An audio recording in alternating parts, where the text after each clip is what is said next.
মাননীয় speaker, police সংস্কার নিয়ে যখন আমরা কথা বলি বা পুলিশের যে বিষয়গুলো, তৃণমূলের কিছু পুলিশের অনেক সমস্যা রয়েছে ইনস্ট্রুমেন্টাল।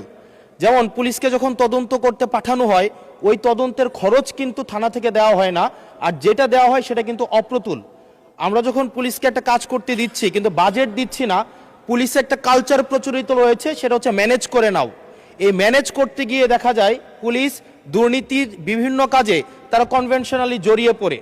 যেমন কিছুদিন আগে আমাদের 26শে মার্চের প্রোগ্রাম হয়েছে, এবং সেটা হচ্ছে সবাই জানে এই 26শে মার্চের প্রোগ্রামে যে বাজেট দেওয়া হয়েছে প্রশাসনকে, সেই বাজেট এবং প্রোগ্রাম করতে গিয়ে যে খরচ হয়েছে সেটার মধ্যে কিন্তু আনুপাতিক অনেক ধরনের ব্যবধান রয়েছে।